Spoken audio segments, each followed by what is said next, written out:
It is Sunday, and this is Karan Dev back here on the Think Tank's Wellcast. Today is a truly interesting day as I'm joined by Rajiv Pratap Rudy, who is one of India's most experienced and popular leaders. He is a part of the Bharatiya Janata Party or BJP and is currently serving his fourth term in the Lok Sabha as a member of parliament from the state of Bihar and was also previously elected twice to the Rajya Sabha. He's also served as a Union Minister for State and for Skill Development and Entrepreneurship, as well as Minister of State for Parliamentary Affairs in the Narendra Modi cabinet. Prior to this, and under the previous BJP government's tenure, under the leadership of Atal Bihari Vajpayee, Mr. Rudy was the Minister of State for Commerce and Industry, and later Minister of State with independent charge of civil aviation, where he was credited for several reforms in the sector. As I mentioned earlier, folks, Mr. Rudy is one of the most experienced administrators in India, and what's also truly unique is that he is the only member of parliament in the globe to have captained an Airbus A320, which figured in the Limca Book of World Records. Mr. Rudy, or shall I say Captain Rudy, it is great to have you join us this morning on Swell, and I also want to thank you for making the time for this conversation given the ongoing pandemic. We're really looking forward to hearing your thoughts on the questions which follow. Thanks. Captain Rudy, India is currently going through a very difficult period from a public health point of view. What is your perspective on the ongoing pandemic and how it has played out, especially in the context of issues such as reverse migration in Bihar? As one of India's leading policymakers and as someone who has implemented key reforms such as the modernization of the Indian airports, how do you see the aviation sector evolving over the next few years or so?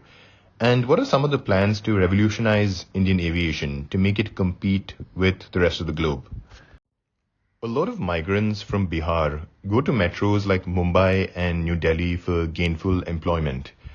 Given this pattern, what are some of the opportunities which you see emerging in the Bihar economy which you think will reverse this trend? Captain Rudy, as investors from the United States and other countries look to invest in India, some of the concerns which have been raised historically are the levels of red tape and corruption. How successful have initiatives like Make in India been in attracting foreign investment? And what would you say to economists who have cast doubt on India's growth trajectory? And lastly, you're a leader who has closely witnessed the generational leadership changes within the BJP. What are some of the differences and similarities which you have observed between the leadership styles of Atal Bihari Vajpayee ji and Narendra Modi ji? And with that, I want to thank you again for your time, Captain Rudy. I will post a conclusion at the end of this conversation, but I look forward to your responses, and as I said, it's great to speak with you on Swell. Hi, Karandeep. It's wonderful talking to you, and thank you for the beautiful introduction. It's indeed a privilege to be here with the think tank Swell, and you have posed a very interesting question today. And of course, as I sit in my office while addressing your queries, most of these evenings and the mornings we have calls from across the country. And the situation is bad. Now, we had never expected this to happen. Last year in this very season, we saw the first wave of the virus. And thereafter, we thought the government was no one even had thought that such could be the situation. And yes, we did gear up. And when we talk about India, we talk about a country with 1,400 million people. Possibly every fifth and sixth man walking on the globe would be an Indian. Having said that, and we have the states, 29 states, and then of course the union territories. We have a federal form of government, which is the states have a responsibility. And under the constitution, health is basically is a state subject. That is, respective states, as I come from the state of Bihar, it's a state subject. Center, of course, in such pandemics makes policies, supports the state government. Uh, so that's how we for the first time in independent India, we went for a lockdown, and that was only of its kind ever did we ever witness so. Post lockdown, there were a lot of issues which came up, and credit goes to the Prime Minister. He handled it beautifully. But then there is a challenge in India. The infrastructure on health, it's not too strong, especially in rural areas. And we have challenges with 6 lakh villages, and some of the states have a reasonably good infrastructure, but there is an issue there. If you look at the state of Uttar Pradesh has a population of around 23 crores, which is about good 230 million to 240 million people. Having said that, if Uttar Pradesh by population had it been in a country, it would have been the 6th largest country in the world population-wise. And to manage a state of that magnitude is humongous. If you look at my state, which is the state of Bihar, which has a population of around 13 crores, that would mean about 130 million people, again a huge population. If you look at my district, and which is the nodal for governments, the population of this district itself is 500,000, around 50 lakhs. My parliamentary constituency would be about 16 lakhs. So that is how things move, and the numbers are huge to manage. Going further, when you talk about the situation this season, and we saw it the first season of the pandemic, which was last year. This season of pandemic, this is on, and it is spreading like wildfire. The infrastructure, especially health infrastructure, is under huge stress. The vaccination is on. We have inoculated about 10 crore people, and 10 crore people is, of course, that is almost 1/10 of the population, and the process is still on. We have seen initially the government had decided 60 plus, then we brought out the age limit to 45, and from the 1st May it's going to be above 18. But all this is still, and if you see across the country, especially metropolitans like Delhi, Mumbai, Pune, if you look at some other cities across the country, some of the states, it's actually a very, very difficult situation. When you talk about Bihar, I'll come back on Bihar if you have another question lined up for that issue, how reverse migration and the situation is there. But having said that, we are passing through a very, very tough time. Hi, Karan, you moved straight from COVID to aviation. Of course, this is one sector I have been deeply involved, and I have served the government as a civil aviation minister, which is mostly the transport minister on aviation across the world. You see, when you talk about competing with the world, we are already there at the world level. But the situation, you see, if I have to mention aviation in India, I have to talk about pre-COVID times. And it cannot be now because everything is shut off, and one of the few sectors which is under huge stress and a lot of financial stress, like all the airlines across the world, is in India too. And of course, we have a government-owned airline, which is Air India, erstwhile Indian Airlines and Air India, which is in a huge debt, and there's a proposal to privatize it. But all has come to a standstill with the second wave of COVID. Talking about aviation sector, this sector, if you recall, went through major reforms, and we have seen the ups and downs, especially from the days of privatization in the civil aviation sector. And in my stint, we went for some of the reforms which actually changed the landscape of aviation in India. Recalling, it was the introduction of the low-cost airlines, which was launched in 2003, where the pioneer Mr. Gopinath from the Deccan Airlines started it, and there was a lot of resistance from the full service airlines, and like Sahara, Jet, Air India, and they said it was a crazy idea to introduce the low-cost airlines. And of course, they also opposed it then, and somehow we succeeded in launching the first low-cost airlines called the Deccan in India, which set the ball rolling. And subsequently, we find that 80% of the traffic in India is now with the low-cost airlines, or collectively the parameters or the structure of pricing has moved to the low cost. In that situation, we had to talk about reforms which we brought in 2003, which saw a gallop in the aviation sector. And as we see, India is the third largest domestic aviation market in India after the US and China.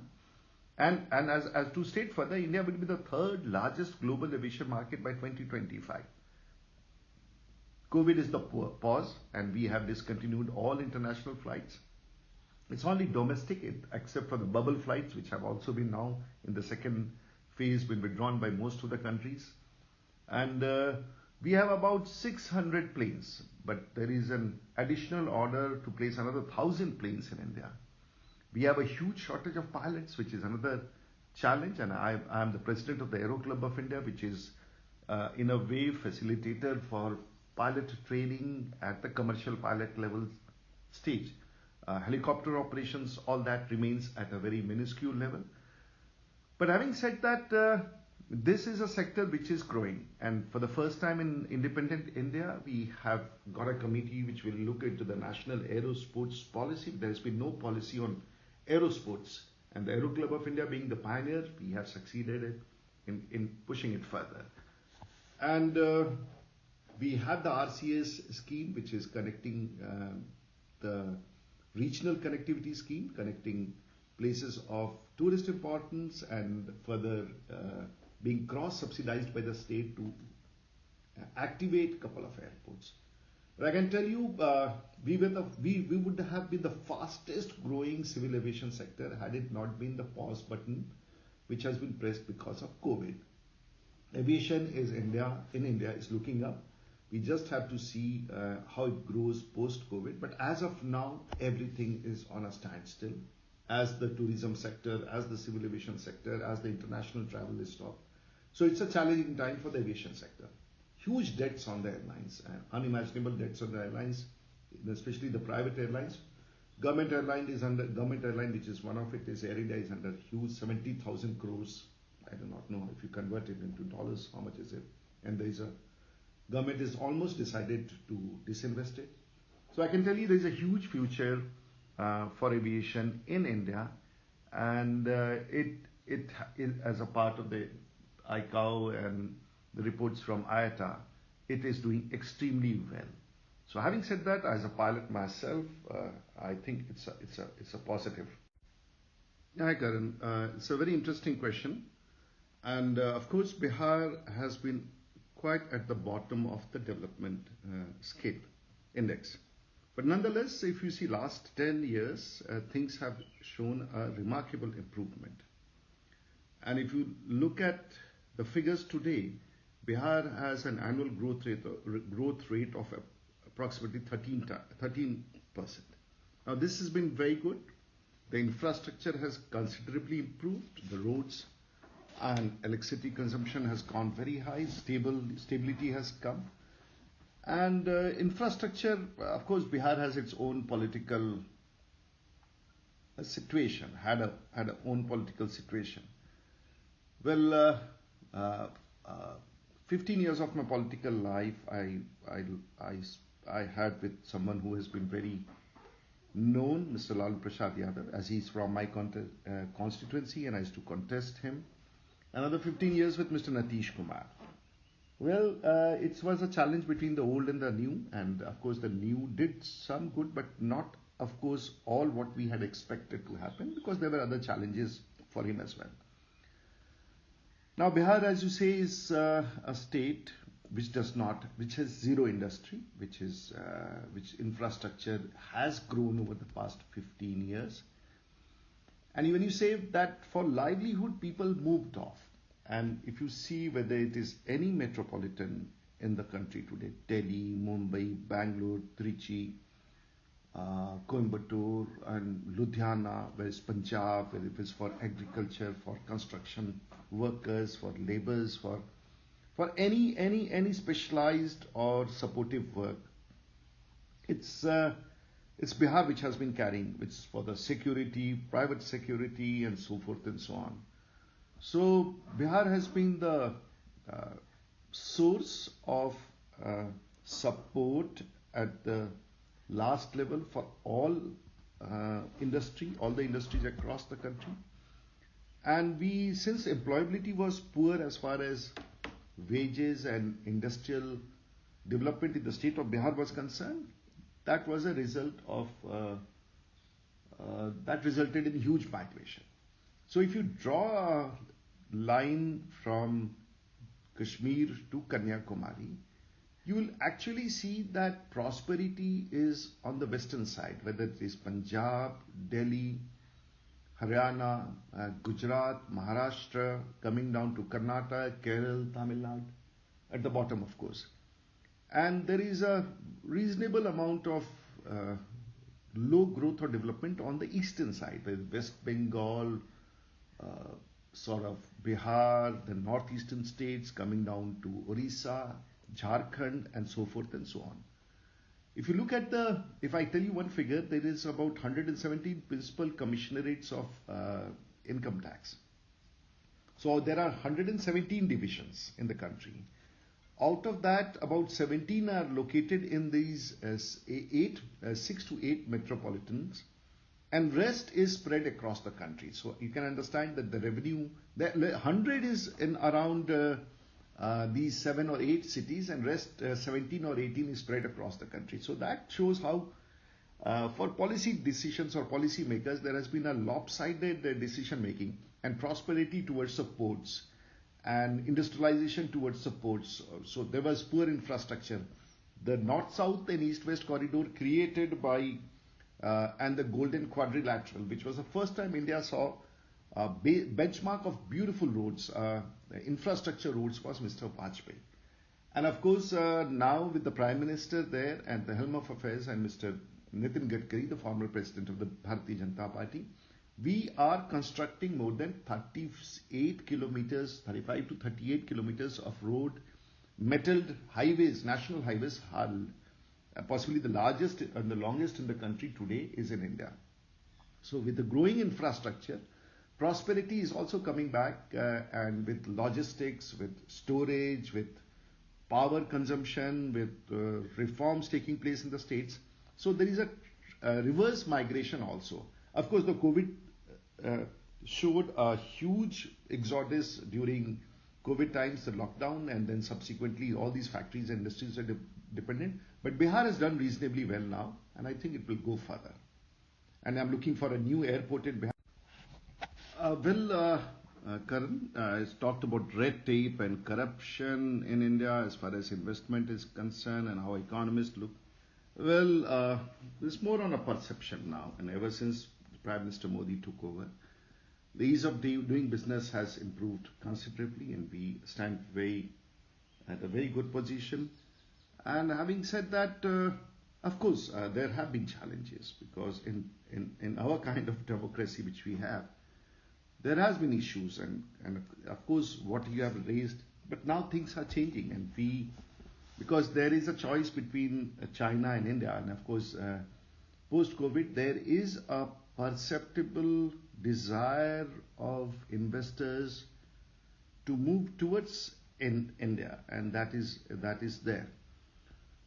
And there is a viewpoint on the issues like the infrastructure availability, the issues with the states, the central issues, and of course with the GST coming in, things have become much more transparent.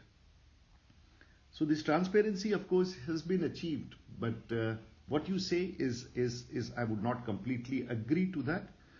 And investors, India is, because I am outright, I cannot position the figures, because all these figures have to be, as it was earlier said, pre-industrial times, post-industrial times. Now we have to say pre-COVID times and post-COVID times. So a new terminology has evolved while referring to the economics for us.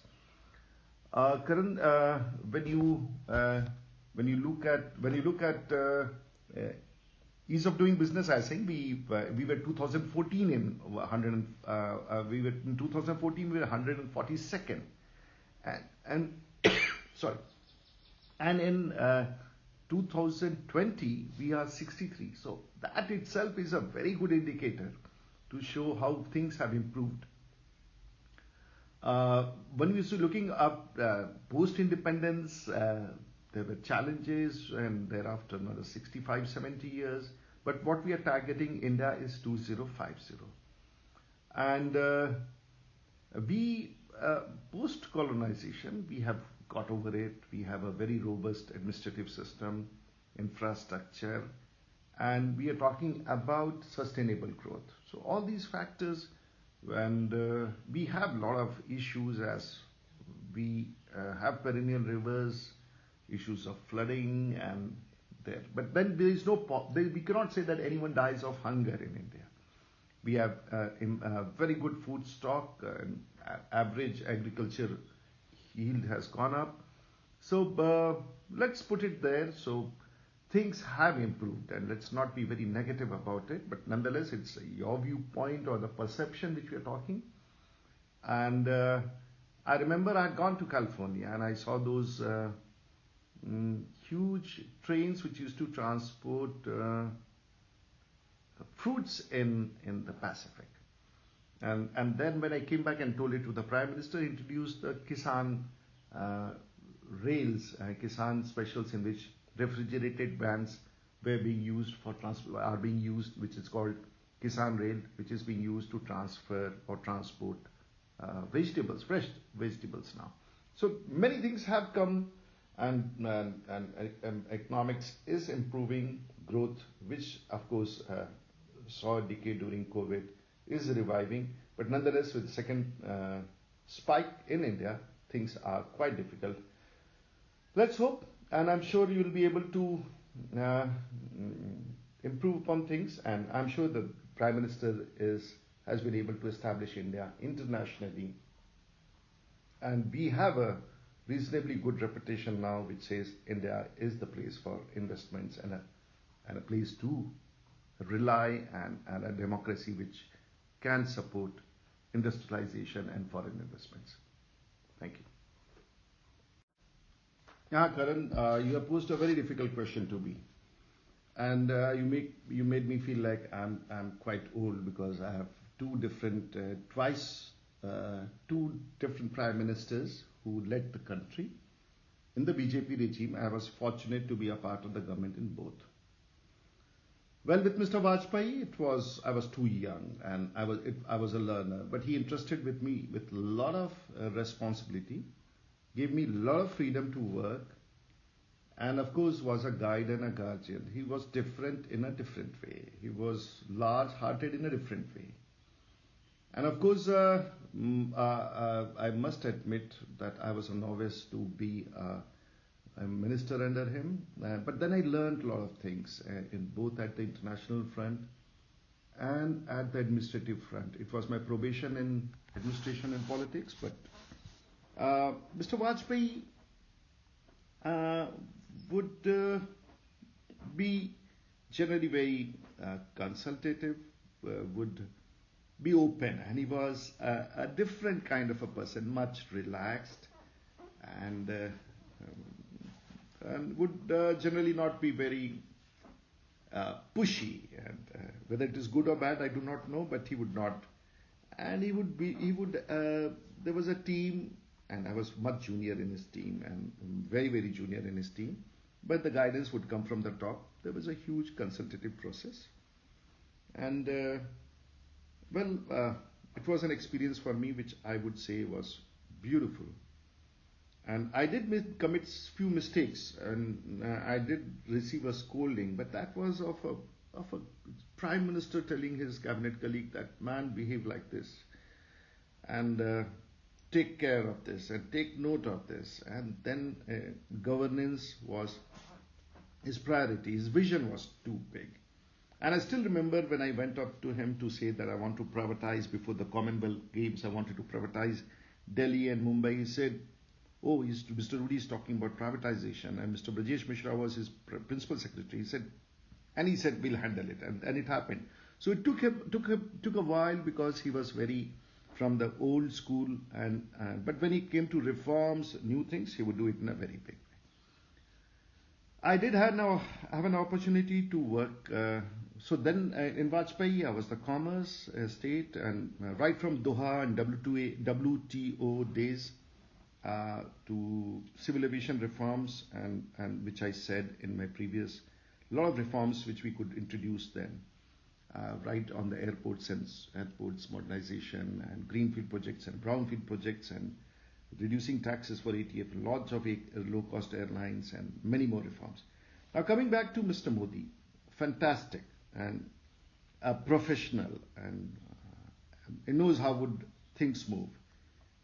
He would structure how things have to move, and you can innovate on it, you can develop on it, but of course a very hard taskmaster, undoubtedly, which should be there when you have a responsibility in a country like 400 million people and you are a union minister. He did entrust me with a very, very passionate subject called the skills to me. So it's the first time skill ministry there was a lot of ministries doing skills in a very unstructured, and so I had to create an ego for the skill system.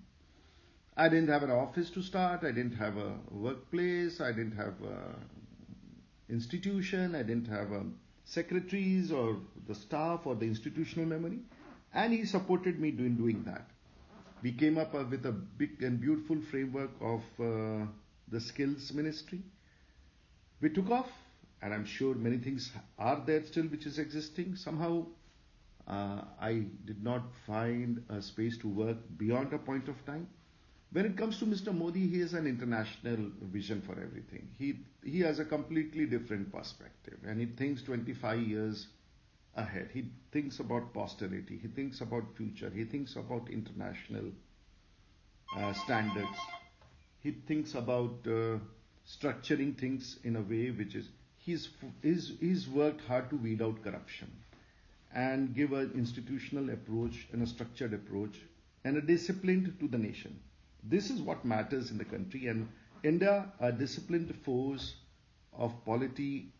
Captain Rudy, you've been very candid with me this morning, and hearing you has given us all a much more informed understanding of the questions which you discussed relating to the economy and everything else. I also want to thank you for all of the personal anecdotes and reflecting on your experiences as a minister and as a member of parliament. We've covered a lot of ground, and it's been wonderful to connect with you, and I hope we get to hear you again on Swell very soon. Thank you so much for your time.